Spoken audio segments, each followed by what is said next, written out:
भूकंप जो है उसका एनडीए में गाइडलाइन हमें करना है। और सीरीज में हम एक और guideline glacial lake outburst flood वो भी अगली वीडियो में करेंगे, जिस पर यूपीएससी ने 2020 अक्टूबर में गाइडलाइन जारी की।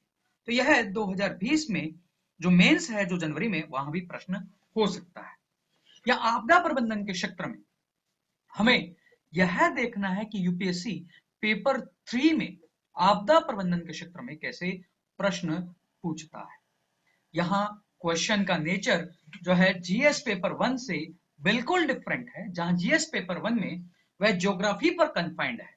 ज्योग्राफी के कंटेक्स्ट में वह प्रश्न पूछता है कि इसका कारण क्या है, इसके फैक्टर्स क्या हैं, कौन से ज्योग्राफिक फैक्टर जिम्मेदार या कौन से ज्योग्राफिक फैक्टर बनेंगे। बट यहाँ आपदा प्रबंधन के क्षेत्र में अगर यह आपदा आ रही है तो इस आपदा को कम कैसे किया जाए, इस आपदा से जो जोखिम आ रहा है उसे कैसे निपटाया जाए, वहां पर प्रश्न पूछता है। इसी कड़ी में हम यहाँ आज एनडीएमए के दिशा निर्देश भूकंप के क्षेत्र में जो है डिस्कस करेंगे। इससे पहले अनअकैडमी के बारे में। अनअकैडमी इंडिया का largest learning platform, online learning platform, जहां आप अपनी बेसिक पूरी फाउंडेशन की तैयारी कर सकते हो, जहां आपको मिलेगी live class, live test and quizzes, structured format में कोर्सेज, और इन सब का आपको मिलेगा अनलिमिटेड एक्सेस। एक बार नहीं, बहुत सी बार, जब चाहो आप तब देख सकते हो। और इसके लिए आप गूगल ऐप या प्ले स्टोर से जो है गूगल प्ले स्टोर या ऐप स्टोर से जो है ऐप डाउनलोड कर सकते हो, जहां टॉप ऑनलाइन एजुकेटर्स पढ़ा रहे हैं इंक्लूडिंग मी, जहां 15,000 से ज्यादा जो है कोर्सेस अवेलेबल है, वहां आप एक्सेस कर सकते हो। मेरे बारे में, my name is Amit Kumar Jain, co-founder of the core IAS and जीएसएनडी.com, टेलीग्राम चैनल लिंक unacademy_अमित जैन, तथा profile link Amit Jain DC 1785। Special classes, जहां ज्योग्राफी की स्पेशल क्लास चल रही है, उसको एक्सेस कर सकते हो। इसके अलावा अनअकैडमी पर ऑप्शनल सब्जेक्ट भी चालू हो गए हैं। इन ऑप्शनल सब्जेक्ट की भी तैयारी करवाई जा रही है और इन ऑप्शनल सब्जेक्ट को आप एक्सेस कर सकते हो, जहां जो है आपको एक ऑप्शन जो चूज करना होता है यूपीएससी में, उसकी भी तैयारी आप यहां से निश्चित ले सकते हो। इसके लिए आप अमित जैन कोड यूज कर सकते हो। चलिए देखते हैं कैसा प्रश्न पूछता है। यह पार्ट हमने कल जो पहला पार्ट डिस्कस किया था शाम को 8 बजे, उसी सीरीज में यह प्रश्न है जो हमने किया था और देखा था कि कैसे जीएस पेपर 3 का क्वेश्चन जीएस पेपर 1 से अलग होता है, कैसे इसका नेचर डिफरेंट है जीएस पेपर 1 से।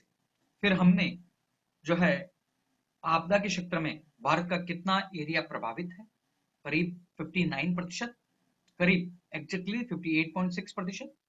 भारत का अर्थक्वेक जोन क्या है, कौन कौन सा क्षेत्र कौन से भूकंप जो है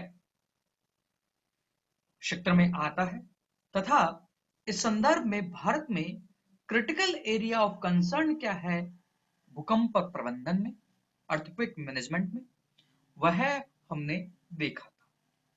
तथा कमियां हमने देखी थी, क्योंकि अगर हमें दिशा निर्देश देना है, अगर हमें यह बताना है कि भारत में आपदा प्रबंधन के क्षेत्र में हम क्या कर सकते हैं, तो उससे पहले हमें कमियां मालूम होनी चाहिए। जब वह कमियां मालूम होगी तभी हम उपाय दे पाएंगे।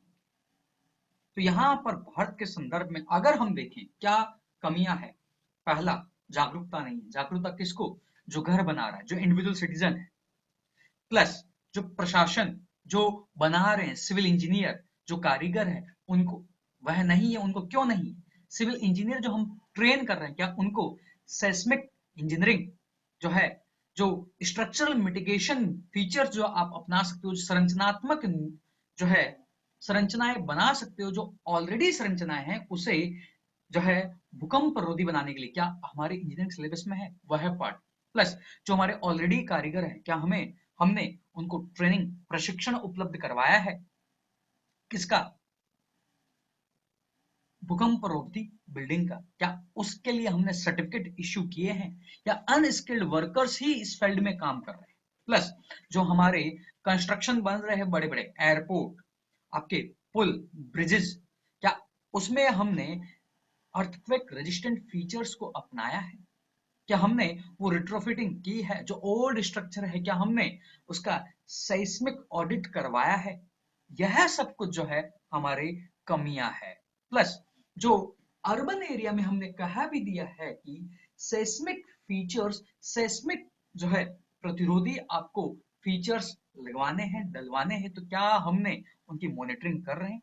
यह सब कुछ हमारे आपदा प्रबंधन क्षेत्र में, भूकंप के क्षेत्र में क्रिटिकल कमियां है।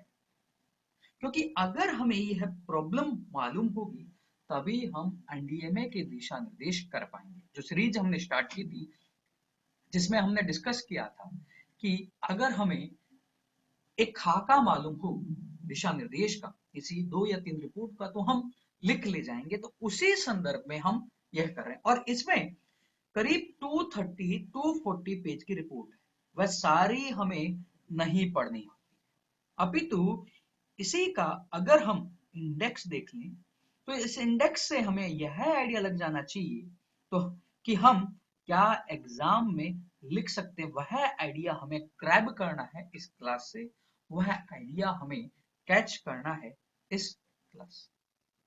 चलिए देखते हैं क्रिटिकल एरिया के बाद और देखते हैं जो एनडीएमए की रिपोर्ट वह भूकंप प्रबंधन के लिए 6 इंपॉर्टेंट महत्वपूर्ण आधार स्तंभ है उस पर जोर देती है। पहला आधार स्तंभ है earthquake resistant construction of new structure. जो भी आपकी नई संरचनाएं बने, जो भी आपकी नई संरचनाएं बने वह भूकंप रोधी हो, उनका जो संरचना हो उसमें अर्थक्वेक को सहन करने की क्षमता विद्यमान हो, वह एक इंपॉर्टेंट पिलर है। दूसरा, selective seismic strengthening and retrofitting of existing priority structure and lifeline structure। आपके बहुत से वर्तमान संरचनाएं बनी हुई, अब उनको आप रिट्रोफिट कैसे करोगे, उन्हें आप भूकंप रोधी कैसे बनाओगे? क्या सभी बिल्डिंग का रिट्रोफिट करना आसान है? नहीं। तो आप सिलेक्टिवली कैसे चूज करोगे? जो लाइफलाइन बिल्डिंग है, जो लंबे समय तक चलने वाली है, उनका आप सिलेक्टिव चयनात्मक तौर पर उन्हें रिट्रोफिट करो, उन्हें पुनः गढ़ो।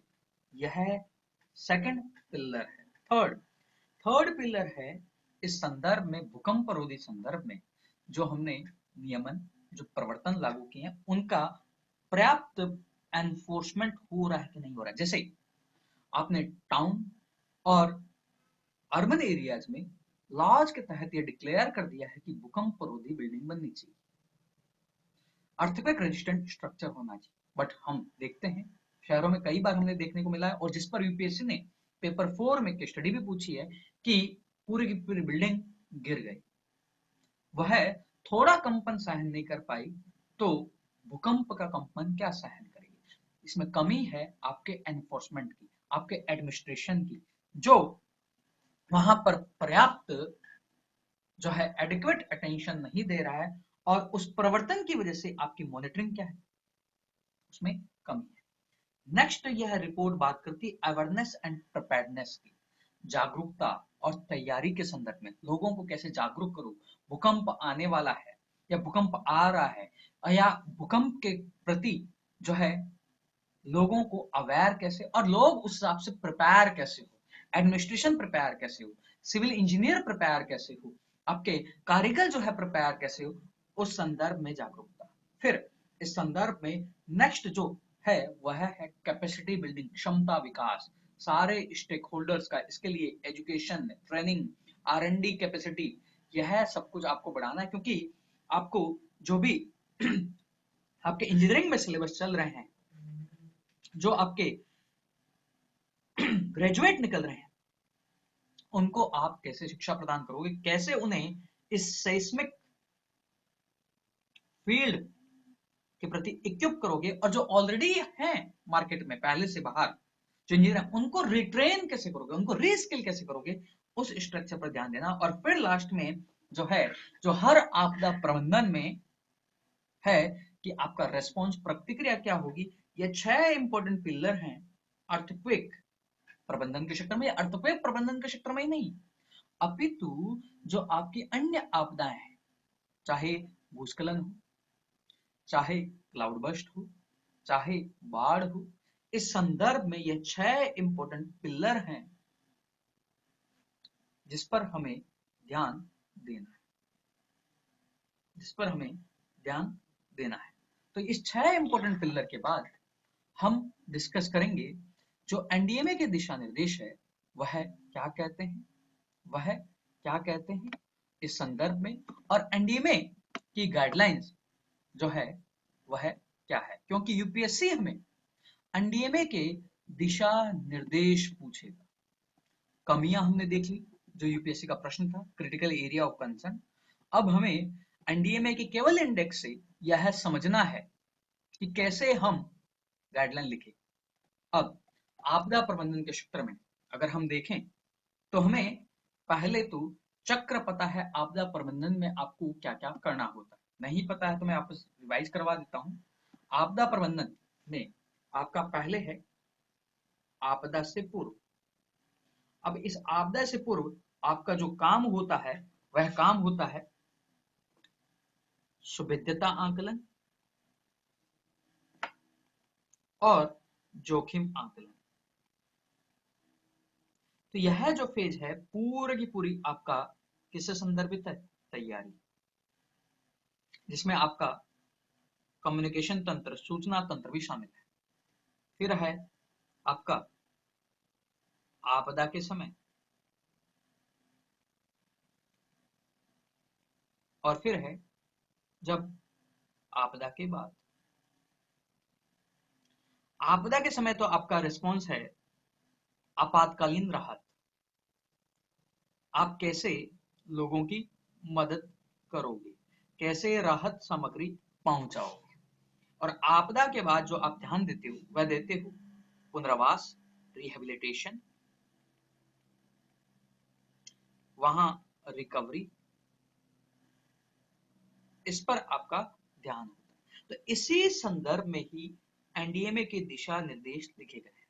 हमें एग्जैक्टली 150 या 250 पेज की रिपोर्ट नहीं पढ़नी है, अपितु इस साइकिल से ही हमें यह समझना है कि एनडीएमए ने क्या लिखा होगा, क्या है। तो उसे मैं वर्ड बाय वर्ड डिस्कस कर रहा हूं, पॉइंट देखते हुए उस पॉइंट को ही आपको सीखना है, उसको लिखवाते भी रहूंगा। पहला मैंने हमेशा बोला है, जो भी हमने रिपोर्ट पहले डिस्कस की है, पहला चैप्टर जो होगा उस आपदा के संदर्भ में होगा। वह आपदा क्या है, भारत का कौन सा क्षेत्र उससे प्रभावित है, कौन सा क्षेत्र वल्नरेबल है, पहला पार्ट वह है। तो इसमें एक ओवरव्यू दिया जाता है जिसमें ज्योग्राफिकल कॉज जो रिस्पॉन्सिबल है, कहाँ एरिया स्प्रेड आउट है वह, और भारत के संदर्भ में कमियां क्या है वह। तो यह आपको एग्जाम में नहीं लिखना होता है कंटेक्स्ट। तुम्हें जो पूछेगा, हमें जो पूछेगा वह आपदा प्रबंधन क्षेत्र में हमारी तैयारी को पूछेगा। दूसरा चैप्टर यहाँ एक ओवरव्यू के संदर्भ में गाइडलाइन का, वह नहीं लिखना होता है। अब तीसरा चैप्टर, अब यहां से शुरुआत होती है। जैसे आपदा के क्षेत्र में हमने देखा पहला चैप्टर है आपदा से पूर्व, मीन्स आप वल्नरेबिलिटी एनालिसिस, रिस्क एनालिसिस, आपका कौन सा एरिया आपदा से प्रभावित हो सकता है, किस एरिया में अगर भूकंप आया जोखिम ज्यादा होगा, जोखिम आने का कारण क्या है, जोखिम आने का कारण क्या है, पुरानी बिल्डिंग्स हो सकती है, वह भूकंप रोधी ना हो, ऐसा हो सकता है, ऐसा हो सकता है, तथा जो नई बिल्डिंग्स बन रही है उसके लिए आपने मेजर्स नहीं लिए। तो यहाँ पर सुविध्यता आकलन और जोखिम आकलन पर पॉइंट होगा। तो यहाँ पर एनडीएमए का दिशा निर्देश क्या कहता है, पहला पॉइंट लिखो, एनडीएमए दिशा निर्देश भूकंप रोधी, भूकंप रोधी नए निर्माण की, नए निर्माण की बात करते हैं, बात करते हैं, जहां जहां जो नई संरचनाएं बन रही है जो नई संरचनाएं बन रही है वो भूकंप रोधी सिद्धांतों का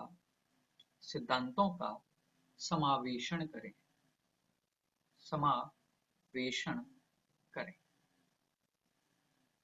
और इस संदर्भ में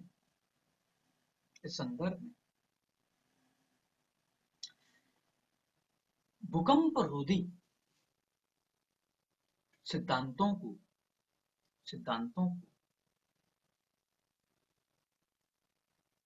निर्माण प्रक्रिया में संस्थागत तौर पर अपनाया जाए, ना कि यह एक आइसोलेटेड प्रयास हो। आइसोलेटेड मीन्स आपको करना है, ऐसा नहीं जो निर्माण आप कर रहे हो उसी की पूरी विधि में ही आप उसको क्या करोगे, समावेशित करोगे। क्लियर? नेक्स्ट, अब भूकंप कैसे आ सकता है? जो आपकी पुरानी बिल्डिंग्स हैं उनका भी ध्यान लेना है क्योंकि वो कमी है ना, तो उसको आप रिट्रोफिट कैसे करोगे? आप जो है जैसे सारी बिल्डिंग्स है, ऐसा तो नहीं कि सब बिल्डिंग्स को आप पुनः निर्माण करवा दोगे, तो सिलेक्टिवली आप कैसे जाओगे? आप प्रायोरिटी पर कौन से बिल्डिंग को पहले ध्यान दोगे, कौन से कंस्ट्रक्शन को पहले चुनोगे? फिर ये जो बिल्डिंग्स है क्या आप उनका पहले सेफ्टी ऑडिट करवाओगे? और यह सेफ्टी ऑडिट क्या किस समय से, कितने लंबे समय से बिल्डिंग है, क्या उसकी सहनशीलता है, कितने अर्थक्वेक के प्रति सहनशीलता है, वह देखोगे।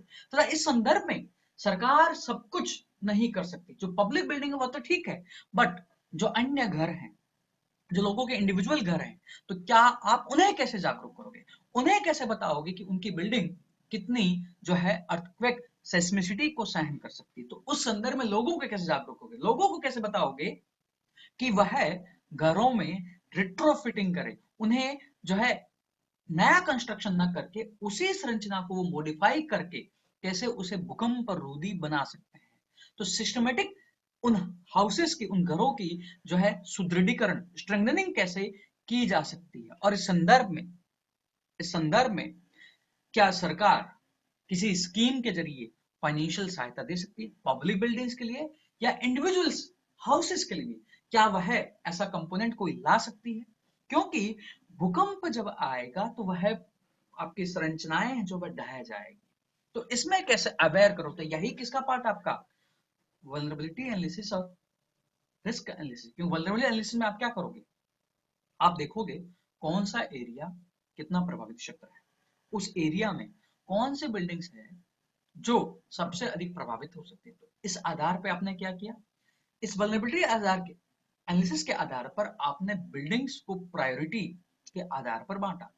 कौन सी बिल्डिंग सबसे पहले आपकी प्रायोरिटी की है, कौन सी आपकी लीस्ट प्रायोरिटी की है। फिर आपने देखा आपके पास रिसोर्सेज क्या है, उन रिसोर्स को आप कैसे अलोकेट कर सकते हो। अब इस अलोकेशन के लिए आपने जो वल्नरेबिलिटी एनालिसिस किया, जो सेफ्टी ऑडिट किया बिल्डिंग का, वह एक आपका क्या बना, महत्वपूर्ण आधार।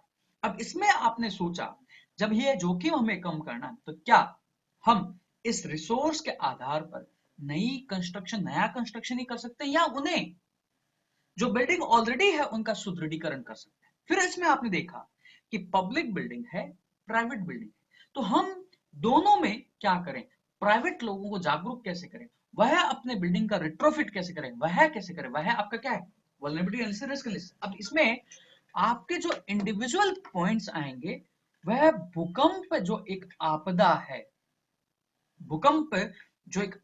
है, उसमें कौन कौन से शेयरधारक शामिल है उसको देखते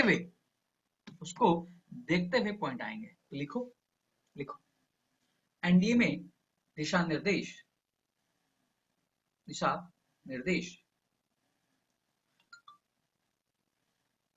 सुविधता का आंकलन करते हुए जिसमें इसका आधार सुरक्षा अंकेक्षण है, सेफ्टी ऑडिट सुरक्षा अंकेक्षण है। उसके आधार पर विभिन्न संरचनाओं को वरीयता के आधार पर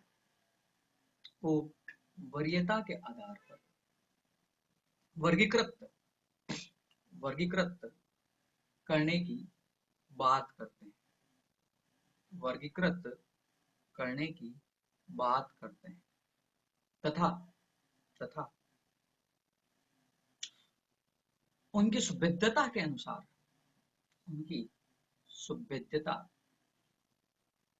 अनुसार उन्हें उनका पुनः सुदृढ़ीकरण करने की बात ये दिशा निर्देश करते हैं और इस संदर्भ में नागरिक जागरूकता अभियान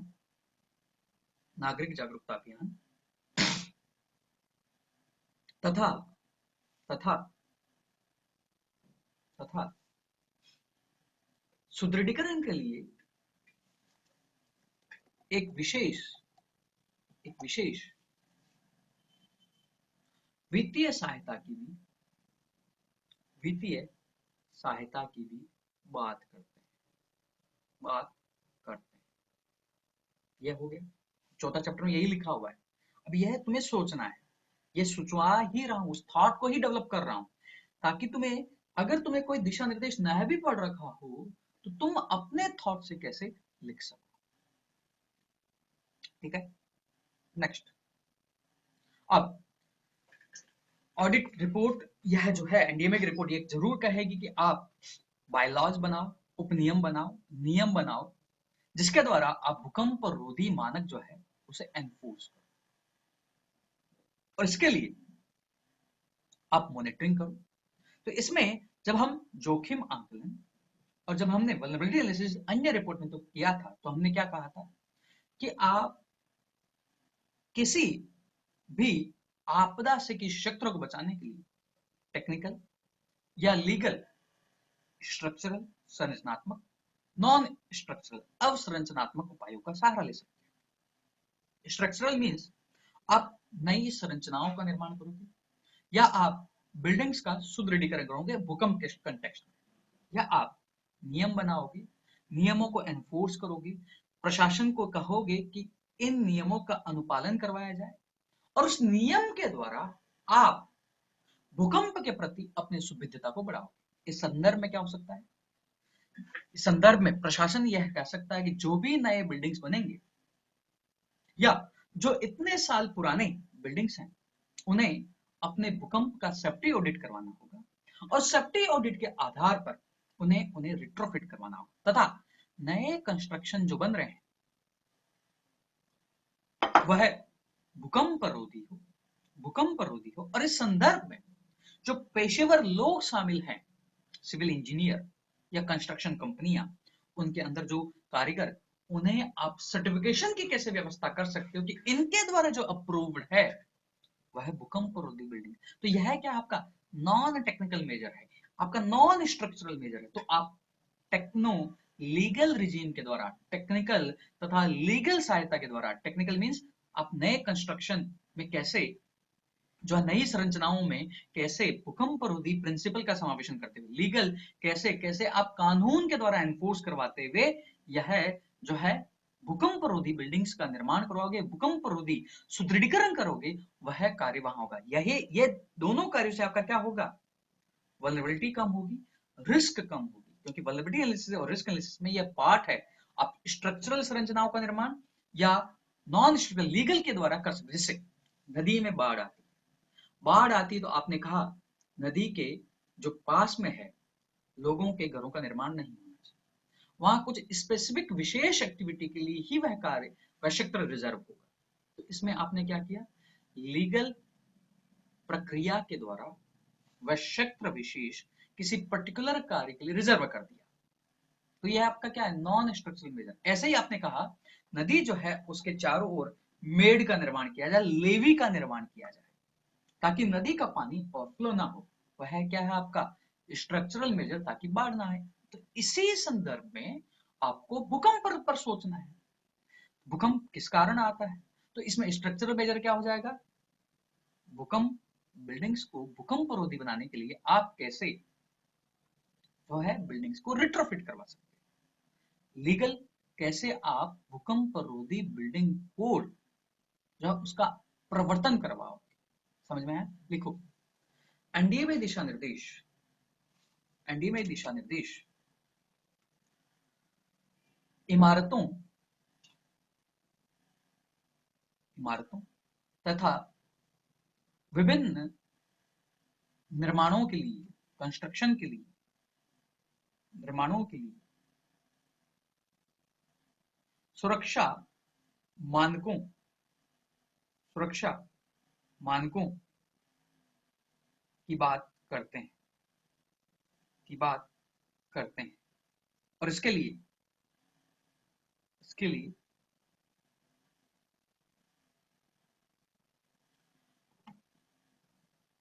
कानूनी प्रक्रिया के द्वारा, कानूनी प्रक्रिया के द्वारा भूकंप रोधी कोड के प्रवर्तन, उनकी मॉनिटरिंग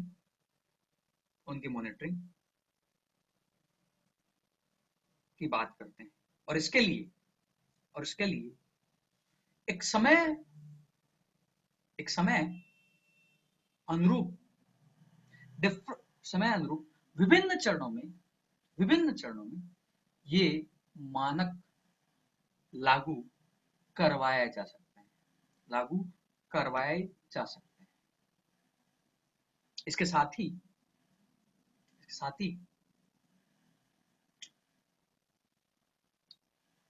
अन्य अवसंरचनात्मक उपायों में जो पेशेवर लोग इस प्रक्रिया में शामिल है, उनके प्रमाणीकरण तथा लाइसेंसिंग की ये दिशा निर्देश बात करते हैं, ताकि इन संरचनात्मक व अवसंरचनात्मक उपायों से जोखिम तथा सुविधता को कम किया जा सके। और इसी कड़ी में आपदा से पहले पर्याप्त जागरूकता नागरिकों की, प्रशासन की विभिन्न समूह जो भूकंप आपदा में शामिल है, उनकी जागरूकता की तथा भूकंप के संदर्भ में ही स्वास्थ्य की तैयारी जिसमें पर्याप्त स्वास्थ्य स्टाफ, मेडिकल सहायता इत्यादि की यह बात करती है। अब next, vulnerability analysis, risk analysis करना है तो आपको ट्रेनिंग है, आपको जो है सिविल इंजीनियरिंग में वो लेना है, तो आप पेशेवर लोगों को कैसे ट्रेन करोगे, कैसे उनका कैपेसिटी बिल्डिंग करोगे, उनके लिए ट्रेनिंग क्या होगी, क्या आप विभिन्न ट्रेनिंग इंस्टीट्यूट बना सकते हो ताकि आप लोगों को रीस्किल कर सको। फिर ऐसे ही R&D के द्वारा जो आप नए कंस्ट्रक्शन बन रहे हैं तो उसमें कैसे डिजाइन प्रिंसिपल लाए जाए R&D करके कि वह अर्थक्वेक मैक्सिमम जो है उसको सहन कर सके। जो ऑलरेडी बिल्डिंग है उनकी संरचना कैसी है, उनको कम फाइनेंशियल एड के द्वारा आप कैसे रिट्रोफिट कर दो कि वह अर्थक्वेक को सहन कर ले। तो इसके लिए आपको R&D, इसके साथ ही जब भूकंप आ चुका है किसी क्षेत्र में आपने क्या स्टैंडर्ड अपनाया, आपकी स्टैंडर्ड ऑपरेटिंग प्रोसीजर क्या हुआ, आपने क्या उससे सबक सीखा, आप उसका वह डॉक्यूमेंटेशन, ताकि नेक्स्ट फेज के लिए जब भूकंप आए तो आपको क्या करे, मदद। तो यह इस संदर्भ में भी है एनडीए में दिशा निर्देश। बात करते हैं, लिखो एनडीए में दिशा निर्देश विभिन्न शेयरधारकों के क्षमता विकास की बात करते हैं। इसके लिए विभिन्न प्रशिक्षण संस्थानों की स्थापना, विभिन्न प्रशिक्षण संस्थानों की स्थापना, जिनसे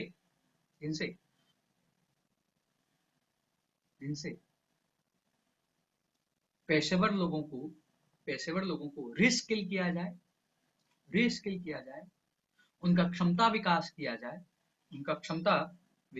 जाए, तथा सिविल इंजीनियरिंग में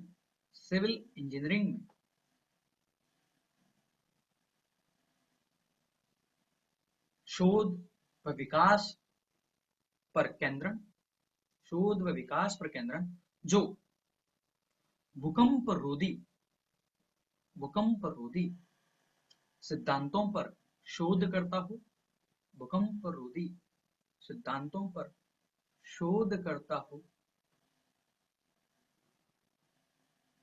उसकी ये दिशा निर्देश बात करते हैं। और इस संदर्भ में एक समय सारणी के तहत विभिन्न शेयरधारकों का क्षमता विकास करवाया जा सकता है। और इसके लिए एक दस्तावेजीकरण भी करना होगा,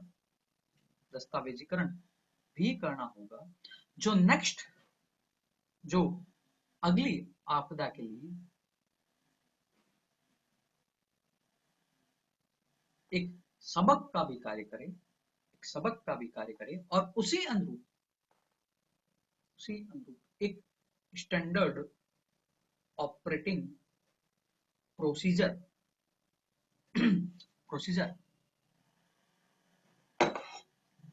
अपनाया जा सके।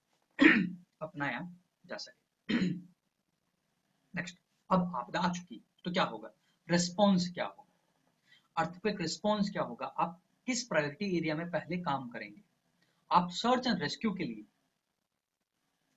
ड्रोन टेक्नोलॉजी का कैसे उपयोग करेंगे, आप जेसीबी वगैरह जो आपकी बड़ी क्रेन्स वगैरह आपके पास है कि नहीं, फिर आपदा जब आई रिलीफ कैसे होगा, तो आप मेडिकल चिकित्सा सहायता कैसे होगी, उसमें वल्नरेबल सेक्शन को सबसे पहले बचाएंगे या यूथ लोगों को, फिर जब आपदा हो गई है तो आपका कमांड स्ट्रक्चर क्या होगा, कहां से इंस्ट्रक्शन आएंगे, ताकि एक पूरा इंटीग्रेटेड वे में सब कुछ चले, ऐसा ना हो कि डिसीजन मेकिंग फॉल्ट कर जाए, कोई भी एक जो है आप तय नहीं कर पा रहे हो कि रिस्पॉन्सिबिलिटी कैसी हो, फिर इस संदर्भ में क्या प्रशासन ही काम करेगा या जनता से भी आप सहयोग ले सकते, कम्युनिटी बेस्ड समुदाय आधारित जो है राहत प्रक्रिया हो सकती है, और इस संदर्भ में कॉर्पोरेट मीडिया इनकी कैसे सहायता ले सकते हो, और कैसे आप यह कर सकते हो कि डिजास्टर टूरिज्म ना बने, आपदा पर्यटन ना बने, क्योंकि कई बार आपदा के बजाय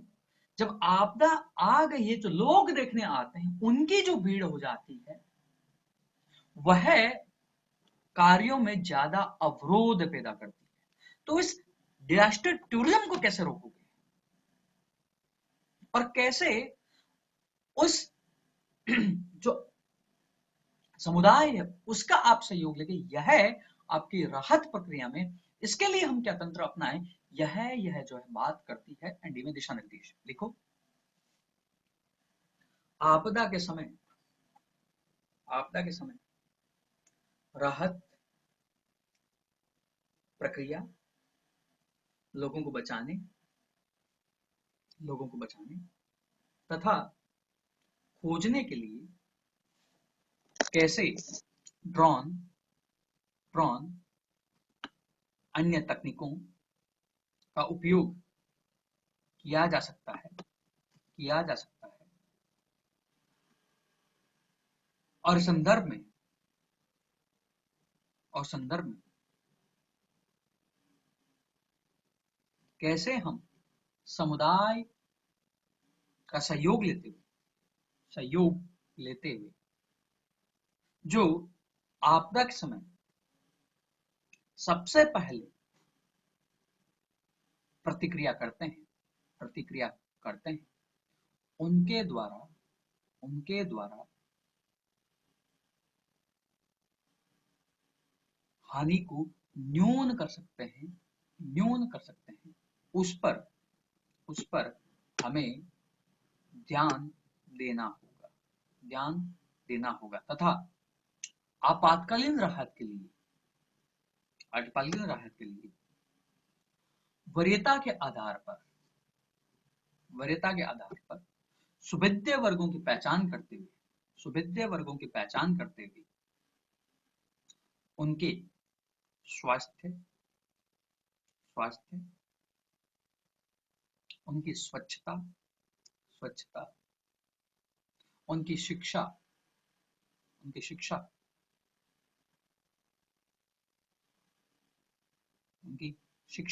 की जरूरतों के आधार पर राहत पहुंचाई जा सकती है। और इस आपदा के क्षेत्र में निर्णय प्रक्रिया में एक एकीकृत सोच के लिए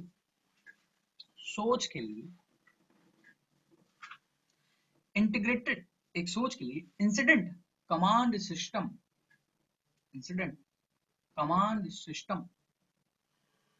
तंत्र स्थानीय तौर पर अपनाया जा सकता है जिसमें मानवीय संसाधनों, राहत आपूर्ति और उपकरणों की आपूर्ति के लिए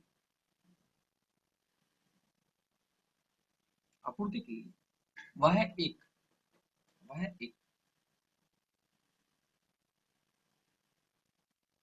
कोऑर्डिनेशन तंत्र का कार्य करेगा जहां एक हम स्टैंडर्ड ऑपरेटिंग प्रोसीजर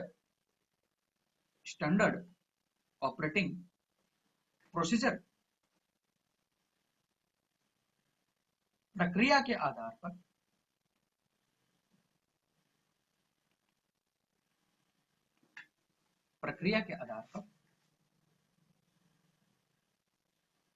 अपनी कार्यप्रणाली को दुरुस्त कर सकते हैं और इस संदर्भ में कॉर्पोरेट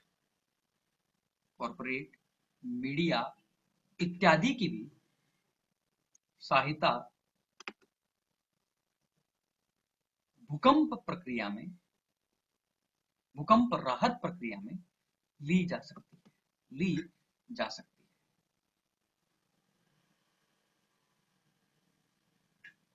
इस तरह आपको जो है यूपीएससी में आपदा प्रबंधन में जब भूकंप पर एनडीए में गाइडलाइन इस तरह लिखना होगा। इसे ही गाइडलाइन हमने भूस्खलन के संदर्भ में भी किया है।